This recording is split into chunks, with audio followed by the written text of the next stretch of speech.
Iran और Hezbollah ने बीती रात इजरायल के शहरों को टारगेट कर मिसाइलें दागी हैं, जिसके बाद इजरायल का जवाबी हमला भी शुरू हो गया है। बिल्कुल, इजरायल ने ईरान के कई शहरों पर हमले बोल दिए। इजरायली सेना ने कहा है कि उसने पश्चिमी और मध्य ईरान के सैन्य ठिकानों को निशाना बनाया। ईरानी समाचार एजेंसी इरना ने कहा है कि मुताबिक तेहरान, तबरीज और इस्फहान में कई विस्फोट किए गए हैं। ऐसे में IRGC ने दावा किया है कि इजरायल ने हमलों में एयर लॉन्च बैलिस्टिक मिसाइल्स का इस्तेमाल किया है और यह भी कहा गया है, हालांकि ईरान की तरफ से, कि किसी तरह के हवाई उल्लंघन की बात नहीं है। जो भी अटैक आया है वो भूमध्य सागर से आया है, युद्धपोतों से आया है। बिल्कुल, कहा जा रहा है कि देखिए 4 तस्वीरें सबसे पहले आपको टीवी स्क्रीन पर हम दिखा रहे हैं कि कैसे लगातार बड़े अटैक्स के बाद ये तस्वीरें ईरान और इजराइल से आ रही हैं। इसी बीच ईरान और इजराइल में फिर से लड़ाई की शुरुआत हो गई। आपको बता दें कि सीज़फायर 100 दिन हो चुके हैं इस संघर्ष को, लेकिन एक बार फिर से ईरान और इजराइल के बीच में संघर्ष तेज हो गया है।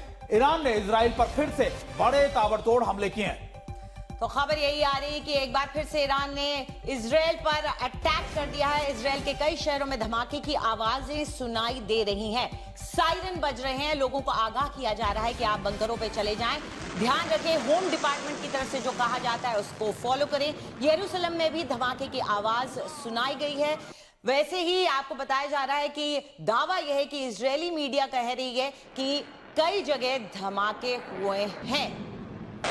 और आपको बता दें कि ईरान ने जो भी हमले किए हैं इससे पहले वो सिर्फ नॉर्थ इजराइल के इलाकों में किए हैं, हाइफा के आसपास के इलाकों में, या फिर उन इलाकों में जो लेबनान से जुड़ी सीमाओं के पास इजरायली फोर्सेस मौजूद हैं, उन जगहों पर अटैक किए। हालांकि इजराइल ने यह भी कहा है कि उसको कोई नुकसान नहीं पहुंचा है, उसने सभी मिसाइलों को निष्क्रिय कर दिया है।